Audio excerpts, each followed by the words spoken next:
I know that it takes 7 to 8 touch points for a person to want to buy my insurance products, right? Yeah. This is touch point number 1. Maybe I will see Vivian in 2 other events.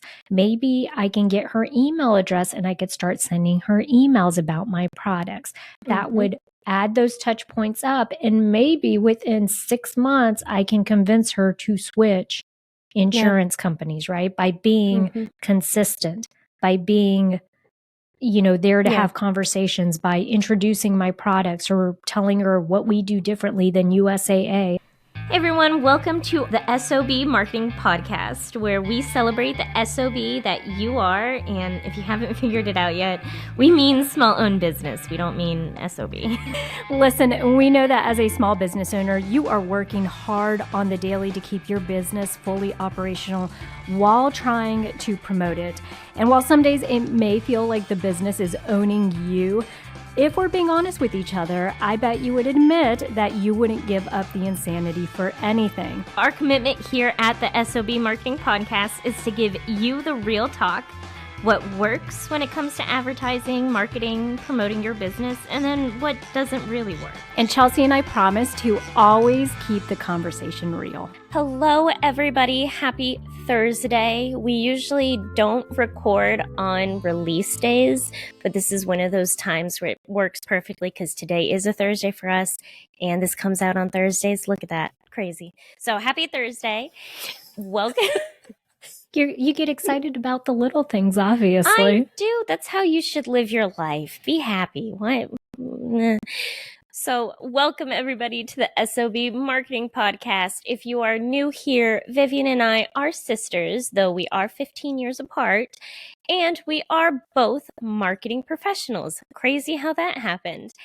Our goal here is to help small business owners or small-owned businesses, USOBs, with your marketing and give you the real talk about what works and what doesn't when it comes to marketing so that you can feel confident and comfortable in what you're doing with your small-owned business. So, Vivian, what are we talking about today? Chelsea, today we are talking about how to talk about your small business. And we're going to be giving people tips depending on whether they're introverts and extroverts, because we know that everyone's a little different, and what somebody may be comfortable with, somebody else is not. So sorry about my loud chicken, if you heard him. Rooster, actually. But Chelsea, the only thing I wanted to say when you were giving that intro is I remember a time, I don't think you understand how hard I had it when we were coming up because of our 15-year age difference. Everybody always thought I was your mom. Like I would go at 15, because you were born when I was 15, I would be carrying you in like the mall or, the checkout register. And everybody would say, "Oh, is that your baby?"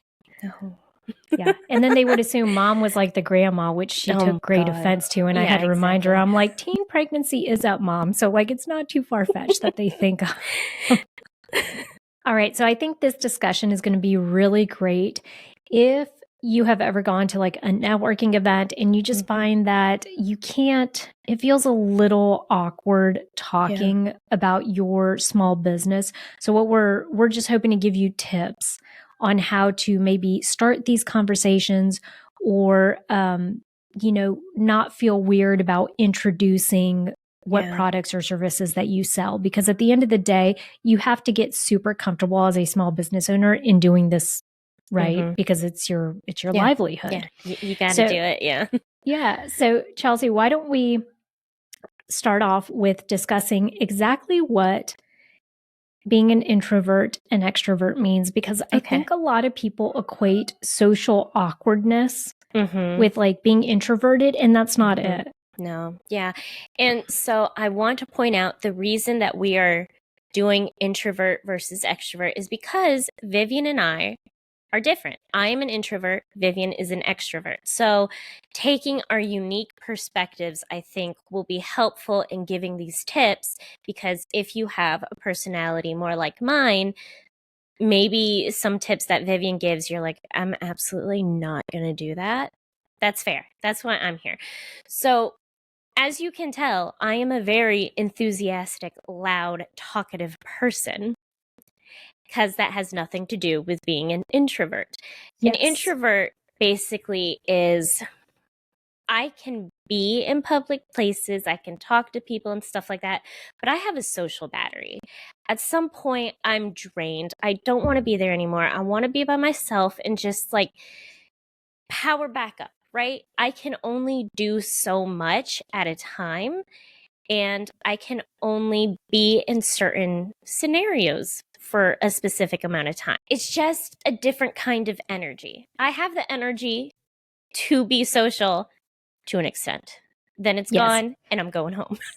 Well, and that's where I think if the easiest way to really identify as introvert, extrovert is if when you go out to a social setting, you feel like you gain energy from that social interaction, from being around all these people and stuff like that, then you are most likely an extrovert.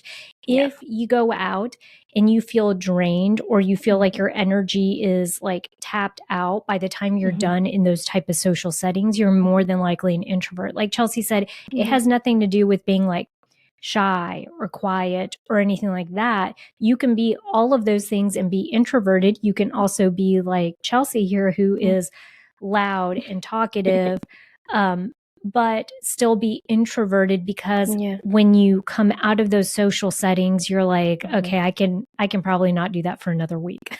Right? Exactly. And so our tips are going to be focused on, my tips are going to be focused on saving energy and not using so much of your energy on things that you don't need to, so that you can get through the process more efficiently and you can stay 100% for a longer, so that you're not drained as quickly. Awesome. Well, then why don't you go ahead and kick us off with the conversation, Chels? Absolutely. My first tip for talking about your small business is to be prepared.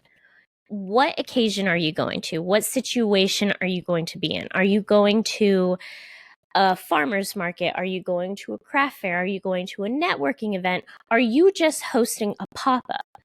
Because even when you just do a pop-up, you have to attract people who are walking by.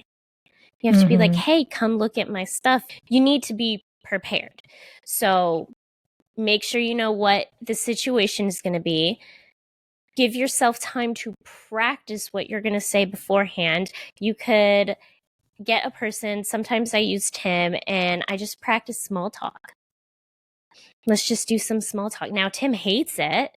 I was going to say, I can't imagine him liking that. Oh, no, he hates it. He's like, can you stop talking to me? Because Tim is also an introvert. But just being prepared, giving yourself talking points so that you can find ways to hook people in to a conversation, it's going to be helpful.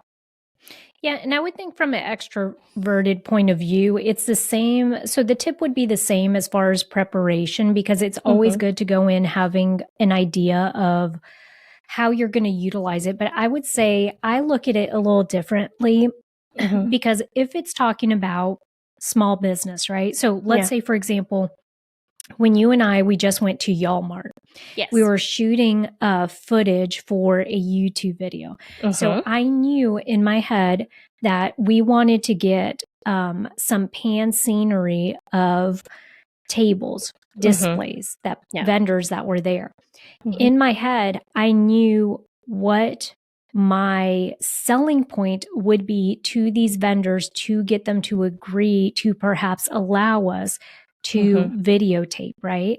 And so the preparation is a little different, because it's very similar in the sense that I want to feel prepared. Right. And I don't want to be grasping for straws or at a loss for words while I'm there and I'm present. But I take the approach from saying, what is my end goal?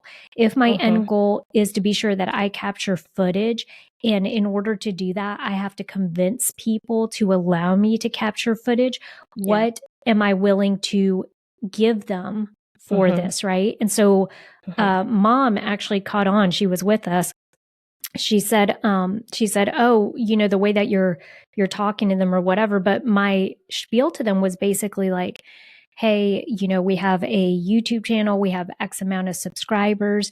Yeah. This is what the video is about. We're looking to help other small business owners. We want to show them what a table display would look like. What I can offer you essentially is, if you allow me to just pan, I don't need you to say anything, but if you allow me to just videotape your display, we will take your information, put it on the screen, and include it in the description below. Yeah. Right. So that way it's a little visibility for them as well.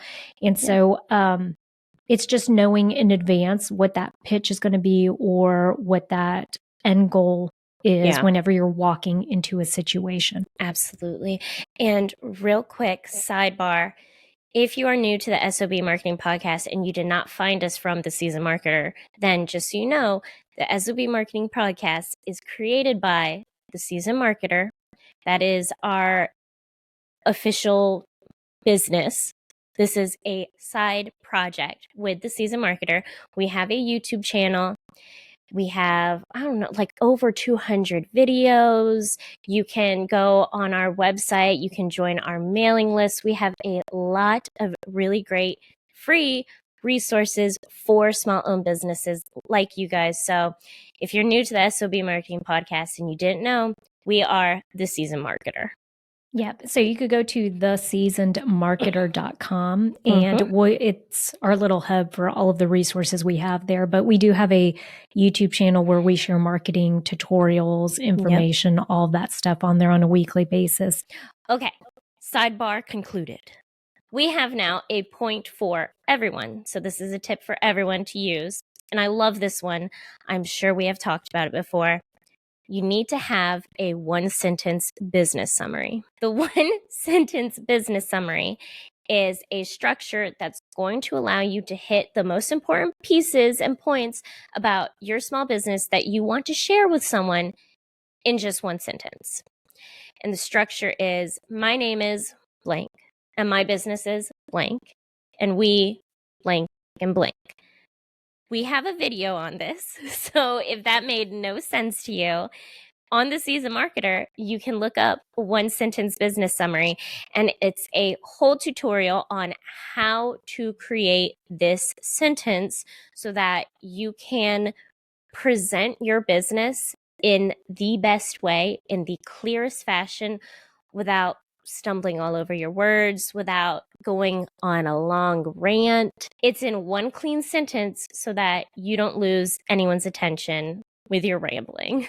And it's a really great segue to get people, to entice them to ask questions. So we've all done this where we go to a networking event and the question comes up, what do you do? Okay, well, so this is the one sentence business summary is going to allow you to very succinctly state what you do in one sentence, and that way they can ask you follow-up questions from there, right? Yeah. And so we do recommend that you go watch that YouTube video that we have on the Seasoned Marketer YouTube channel on the one business or the one sentence business summary, because if you take the time to craft it, let's say you take 30 minutes to sit down and actually solidify what you want that to be, at the end of the day, you're going to walk away with a summary that you can use all over the place, introducing. It's like your elevator pitch, right? But it's just much more succinct. Absolutely. So investing 30 minutes or however long it takes for you to nail that down is going to be really beneficial on your end, because it's going to save you a whole lot of time. And, in there we have like a download, I think, where it kind of walks you through how to go about piecing that together. It's simple, but it does allow you to use some of the, the descriptor words and just kind of, get people, make it enticing. Yes. I'm telling you, just like you need an elevator pitch, you really need your one sentence business summary. And that is such a tongue twister. Yeah. That is quite the tongue twister. It is. Okay. So now I have an introvert tip, and this one's going to sound so weird. Just go with me. Ask for help. This is specifically going to work if you're at a craft fair or farmer's market event, that sort of thing. This is a trick that's going to help you get comfortable with other vendors at these events, and it's going to help you make those helpful connections. Because think about it, if you become real comfortable and friends with another vendor, they can tell you about other events. They can help you bounce off ideas. It's a great connection to have. So, people are more comfortable with you when they feel like you owe them. This is called the Ben Franklin effect. I helped you out because I like you. That's the idea that they get once they help you. They're like, okay, I helped you out because I'm fond of you. So it helps establish a relationship. So this way, you both can become more comfortable with each other. You can relax a little more. Boom, you're having an easy conversation about who you are and what your business is, and you've created a strong relationship. So, Chelsea, do you know the story behind this, the Ben Franklin effect? I do. Okay. But I think you should explain. So it's interesting because essentially what you're saying is, let's say you're going to a networking event or something. You, as an introvert, would ask somebody for help. Yes. Okay. And the reason you do that, like, let's say something not is down. anything big. Yeah, something Right. small. Well, let's say you have to go fill out your name tag like you do at these networking events, right? You have the Sharpie, the name tag, the sticky that you put on your chest. So, I was about to say something inappropriate. Let me not. So what you could do is you could look to the person next to you and say, would you mind passing me that Sharpie over there? And then they would pass you the Sharpie. And so what you're saying is that is now an established connection that they have. They helped you with something that you needed. And in their brain, they're like, oh, I helped her because I liked her in some sense, right? Yes, absolutely. Okay. I have an example that I've done before. Sure. I have done outside events, putting up a tent because I was only a one person, no one would come with me. So I would ask the vendor or the people next to me, hey, can you help me set up my tent? I need a little bit of help. And so here's what's interesting is psychologically, the reason, so the Ben Franklin effect is essentially, he had written in his book that he did this thing where there was a guy that didn't like him. And I guess he knew that this guy liked a certain book. And so he wrote to him and he's like, hey, can I borrow this book? If you come across it, can I borrow this book? Well, the guy in essence sent him the book. And he kept it for a couple weeks or whatever, and then wrote him a note or something back. But the next time he saw the guy actually interacted with him for the very first time, because what he's saying is psychologically, your mind can't essentially see you doing a favor for someone if you don't like them. Yep. Right. And so it can't, like, those are two contrasting things. If I didn't like you, why would I do something for you? Right. So essentially, because I did something for you, then my brain naturally feels like I have to like you to some extent. Yes, absolutely. I have a question. Isn't it, because I know this story as well, isn't it true that he already owned this book? Yeah, it was something to do with, like, he didn't necessarily, like, he didn't need the book. I'm pretty sure he was doing it purposefully. Exactly. Yeah. And so, but I mean, you know, obviously it's effective for a reason. Now, the extroverted tip on this very same thing is I would be the person helping. So let me give you an example. Is there is something when I would work events, or when I do work events, if I'm there by myself or if I have someone else with me, when the table is set up or whatever, I'm very cognizant of what's going on around me. And so you hear stuff. So I sometimes will hear people like, I really wish I would have brought X, Y, and Z. I really wish X, Y, and Z. Or they're like, where are the restrooms? I wish I brought my scissors. Yes. Well, something as simple as that. I wish I had Yeah. brought, scissors, or I don't have this or that. And if it's something that I do have that I can let them borrow, then I naturally will say, "Oh, I'm sorry. I overheard you say that you needed X, Y, and Z. Would this be helpful? You can borrow mine." Or if they say, I hear them saying, "I don't know where the restroom's at," I'll say, "Oh, the restrooms are down the hallway to the left," whatever. But it's almost like I proactively look for opportunities to, I don't want to say insert myself, but to kind of To start start a a conversation. conversation. Yeah. Because then what that does is when I'm handing them the scissors or whatever it is, afterwards, it gives me an opportunity to say, "Hey, by the way, my name is Vivian and I blah, blah, blah, blah." And so then it's just it's an opportunity that I see and I take it. And like you said, it works, I think, the same way where once I've helped you, you kind of have to like me a little bit, right? Like I can't be your frenemy. I can't be your foe at this point, right?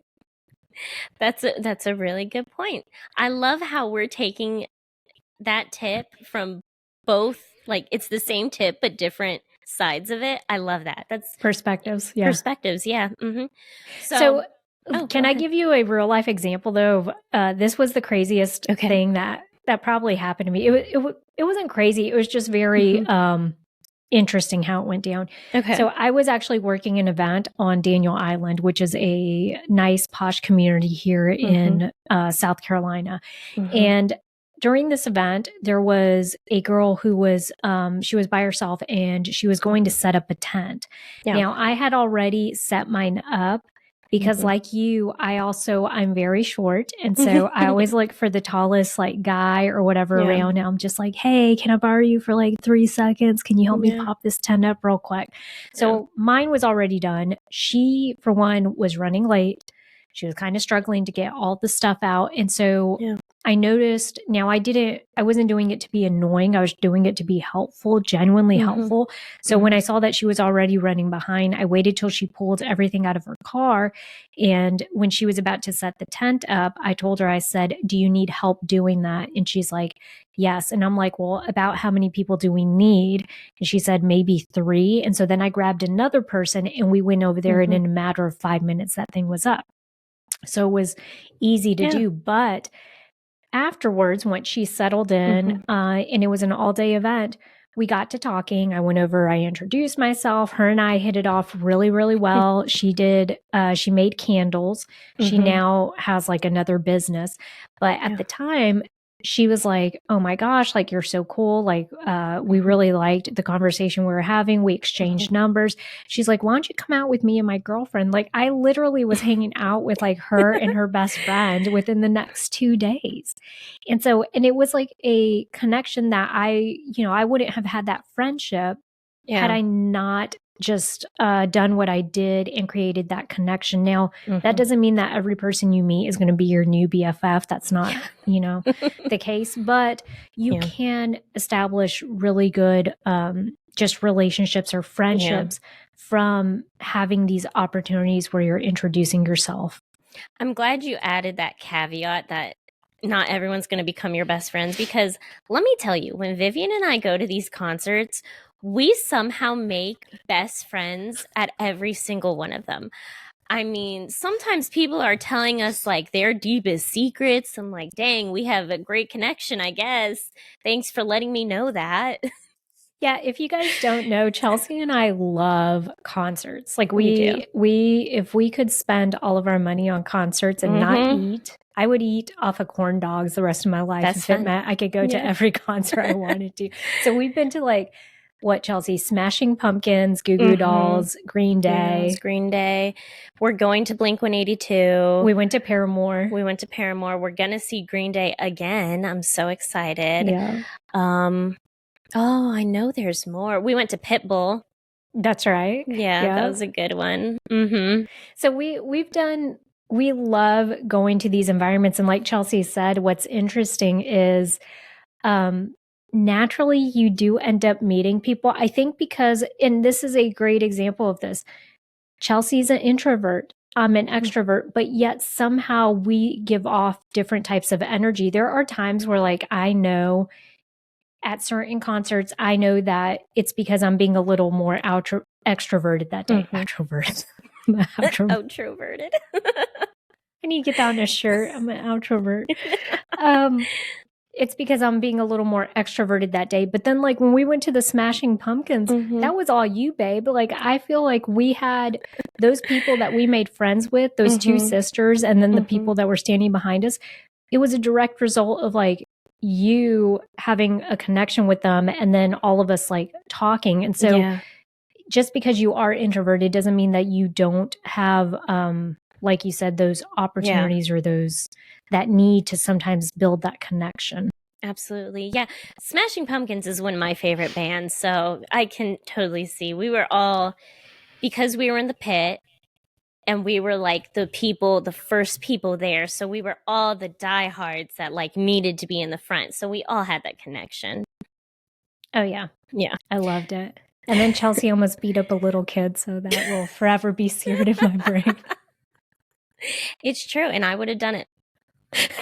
Do you love making crafts and working on your small business but struggle to get them in front of customers? Do craft fairs, events, or pop-ups leave you feeling overwhelmed or frustrated? Introducing Rock Your Fair, the course designed to help you succeed in the world of craft fairs, pop-ups, and events, created by two marketing professionals with over 15 years of experience. Rock Your Fair is perfect for anyone who's new to the game or just wants to step up their game. Our step-by-step approach will guide you through everything you need to know, from choosing the right events, to setting up your booth, to marketing your products effectively. And you know what? You'll also get access to us for personalized coaching and feedback so you can put your best foot forward. Do not let craft fairs, pop-ups, and events hold you back. Sign up for Rock Your Fair today and start rocking your way to success. For a limited time, get access to our free mini course. Simply head over to our website at www.theseasonmarketer.com and click on workshops. Our next tip is for everyone. Let them speak. Let them speak. You're supposed to be having a conversation, not just you pitching your business. So make sure that you're letting them have a back and forth. You ask them questions.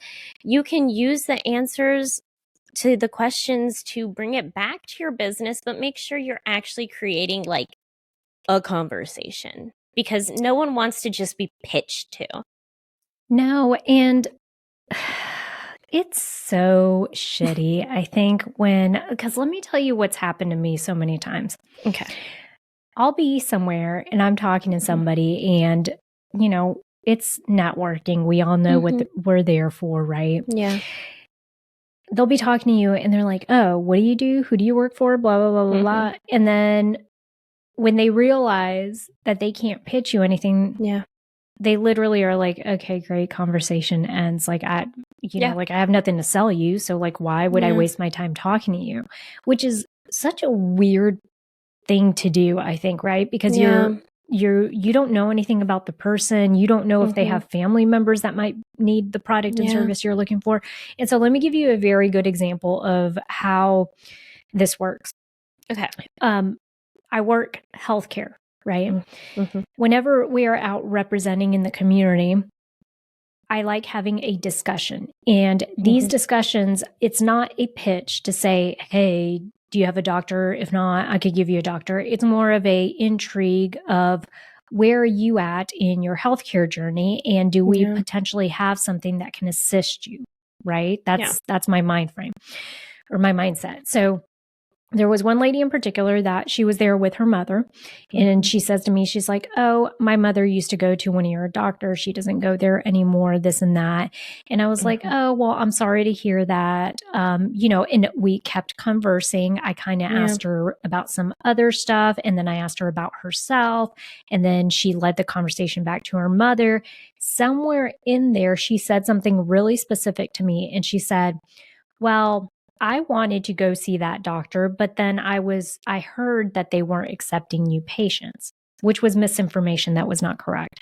And so I told her, I said, well, actually, they are accepting new patients. And she was like, are you serious? And I said, yeah. And she goes, well, I established with a different doctor because I specifically thought they were not accepting patients. And she said, if they are, I want to switch. Yeah. Had I not kept the conversation going, she never would have divulged that information because she wouldn't have felt comfortable enough just saying that to me, right? And so when we continued talking, she was comfortable enough in the 5-minute conversation to tell me that, hey, even though I went with somebody else, it wasn't because I necessarily wanted to. It was just because I felt like I had no other option. Yeah. And so that's where I think if you cut these conversations off too soon, you just aren't getting the full story. And I know I used this analogy in one of the prior episodes, Chelsea, but remember, you guys, what some of you are doing or what it feels like you're doing when you're selling to somebody, it feels like you are catching someone across the other side of the street on a sidewalk, running over to them, not asking them a darn thing about themselves, and then saying, by the way, I sell gadgets and my gadgets cost $10 and I really think you need to buy my gadget. Yeah. You need to don't ask, do that. Yeah. Like, you know, how do you even know that they're your target audience if you don't, if you don't talk to them, if you don't have a conversation? Yeah. We want to be seen. We want to be heard. And I'm not going to spend my money with you if I don't feel seen or heard. Also, if you are at a networking event and you try to pitch to someone and then you realize, oh, they're not going to buy what I'm selling, and you just stop. Okay, I know people. I'm going to tell everyone that you did that. I'm going to tell everyone that you're rude. Well, my favorite part is... Don't be rude.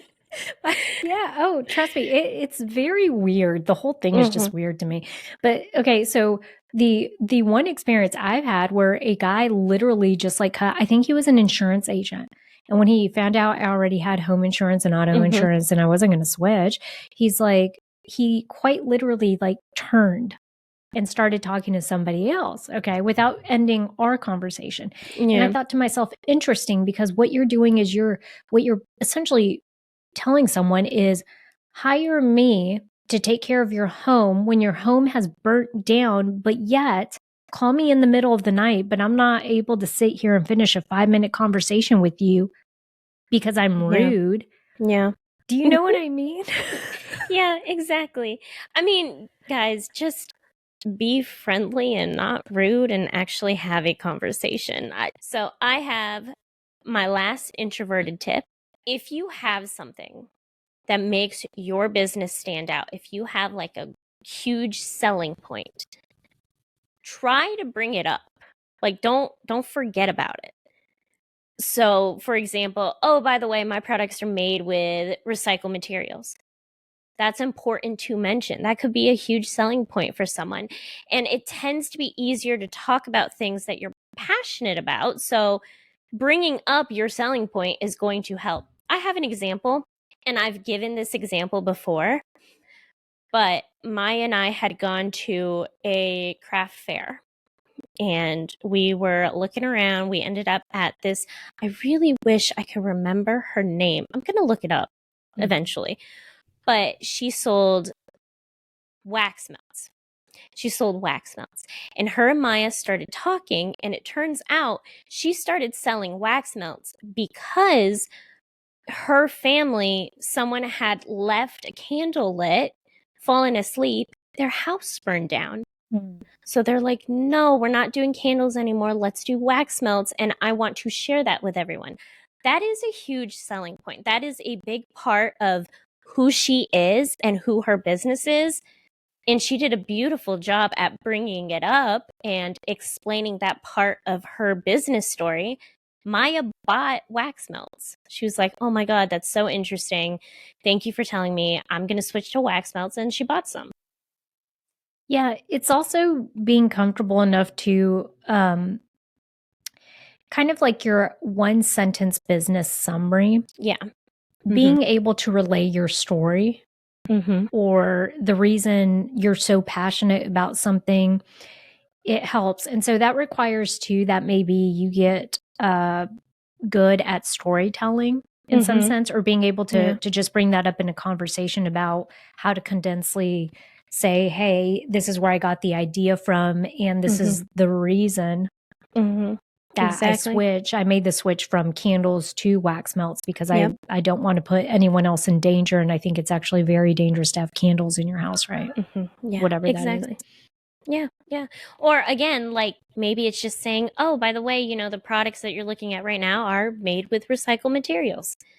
It's just making sure that you're giving people the information that is important. Or leading with your value proposition, right? Yes, like you're saying, perfect. the one thing that like sets you apart from everybody else in the industry, Yes, or everybody exactly. else That that is makes the same. a better way to explain it. So my tip then would be very similar, except that it's don't be afraid to use props.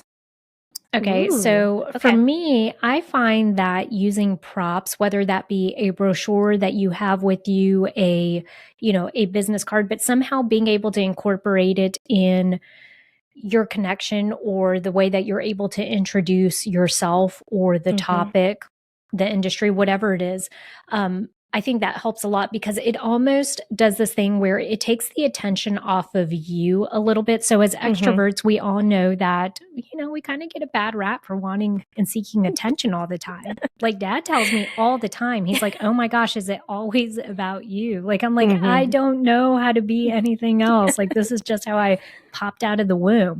Yeah. So the thing is, it helps to kind of, if you feel like you have a little bit of that really strong personality and you want to make it about, something besides you or make it seem like that, then a prop can help with doing that, right? So one of the ways this could be applicable, if let's say you're going to a networking event, they have things now where even if it's not a traditional business card, it's these electronic cards, right? That you're able to share with phones. I have an electronic card. Yeah, like a dot card. I have a dot card, yep. Okay. Yeah, so a dot card could be a great thing. And what it does is it's multi-pronged, okay? Not only then are you giving somebody your contact, but it's still a new enough thing that most people may not have it yet, and they're going to be starting to ask you about it, right? Yep. So then it's another conversation starter for you. And then the other thing would be, or if you have promotional items that you bring with you, little chapsticks, whatever it is that you want to hand out as you're meeting people, that can be a great way to do that as well. Absolutely. I was going to say earlier, this relates back to you saying Dad says that you make everything about you. Dad likes to say that I spent too much of my life with old people, and that's why I'm the way that I am. You're basically like a 70-year-old in a 20-what-year-old body? 25. I'll be 26 in a month. Look at you. Congrats. You're getting up there. Yeah, thank you. And if we told you guys that I'm 15 years older, I'm actually only 5. So okay. I hope you can't do math. Okay. Well, our last point we have already discussed in every single one of these points. It is to talk with people, not to people. And we've had this discussion throughout this episode and throughout other episodes and all the time. But it's such a big one that I think people get so focused on, I need to say all the things I need to say to make sure that you have all the information about my business, that you forget that you're trying to have a conversation. Yeah, it's what I liken it to is talking at people feels like you're standing at a pulpit, right? And just kind of delivering a message. Like that's not what this is, right? Yeah. When you are looking for opportunities to talk about your small business, the best and most effective way to do this is with conversation. Yeah. It's we call it, there's actually a term for it now, conversational marketing. And if y'all have not heard, if you're not on our email list and you don't already know, conversational marketing is actually a trend for 2024. Yeah. So we're seeing this a lot more with social media marketing where people are like, quit posting stuff and talking at me and instead bring me into the conversation. Yes. And I think it's also it is the nicest way to be of service to people. When you turn the conversation from you to them, how can I help you? What situation are you in? What part of your life are you in? I was talking to someone once about, and you guys, I don't have children. So conversations about someone turning, 15 to 16 to me, I mean, I don't have a 15-year-old. I don't know what that's like. Yeah. But when I'm out at a networking event, I remember having a very specific conversation with a mom. She was, I can't remember if she was a photographer or something. And she was like, yeah, my daughter just turned 16. And so naturally, my conversation, it was not going to be, oh, I don't have kids, I can't relate. It was more, oh, did she finish her driving school lessons? Is she now on your insurance? Because that is the big thing she's thinking. She's like, well, for one, she's draining my wallet now because I just put her on my car insurance. 2, I had to go out and buy her a car. 3, she just got done with her driving lessons and I'm still iffy about whether I should let her drive alone. Right? So that's the thing is, even though I can't personally relate to that because I don't have a 15 or a 16-year-old, I can also be accommodating and I can be of service to listen to a mother that I know is going through a very big life event. Yes. And then however I weave in my discussion of my organization, my service, then that's up to me to figure out. But that's not, I can be of service to her at that time by just listening more than I am talking.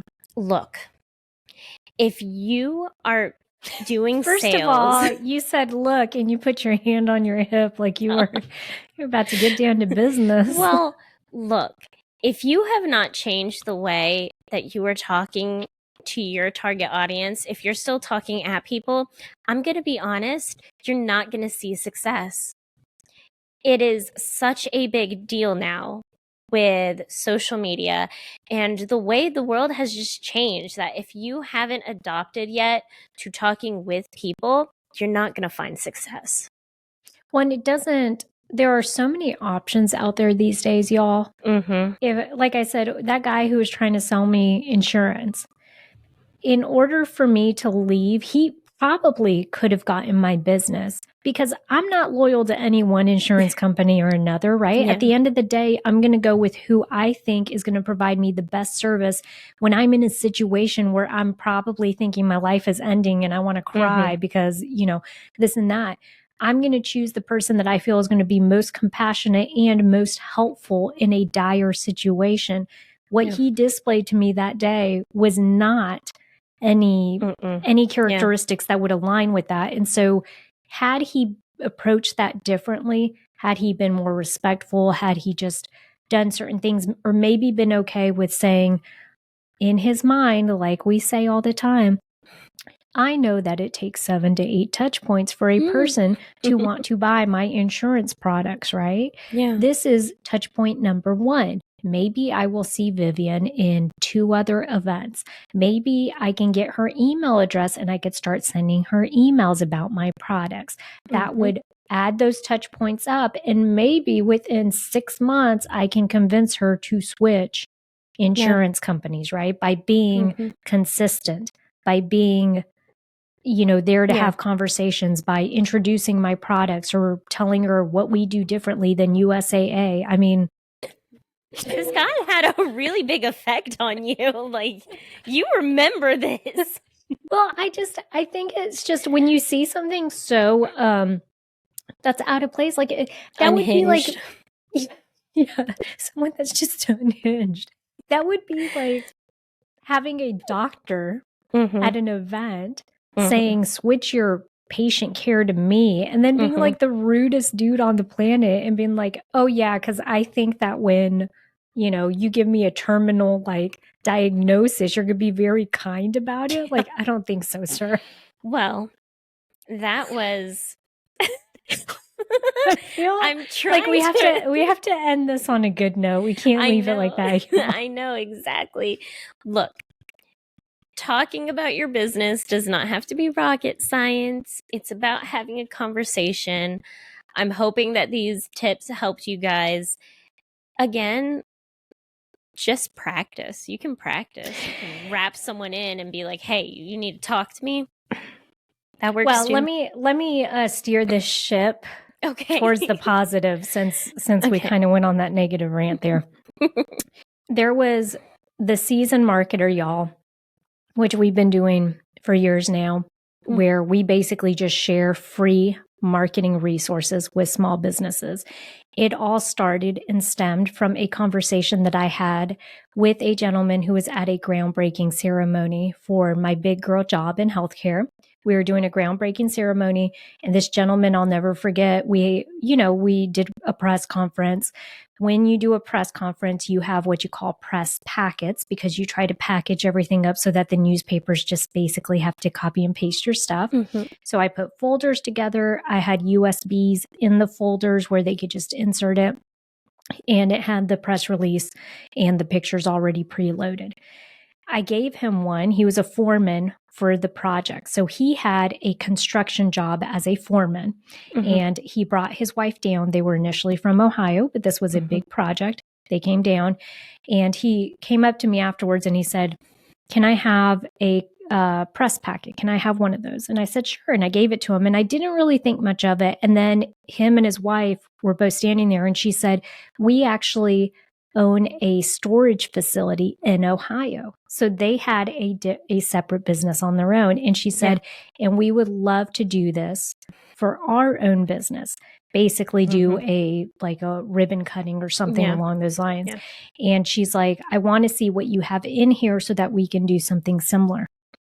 And from that day, it sparked this idea in my head where I was like, if there are other small business owners out there that don't know that they could get free PR and that they just have to put this stuff together and invite people out and that the news will show up or whatnot, I'm like, what other marketing things can I put together that they just don't know about, right? And I have that knowledge, you have that knowledge. Now it's just us putting it somewhere where people can view it, see it, download it, and then it helps them in some small way.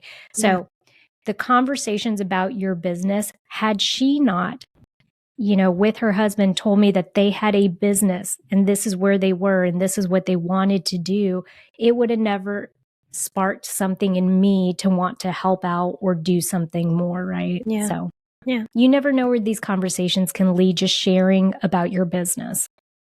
Oh, I love that.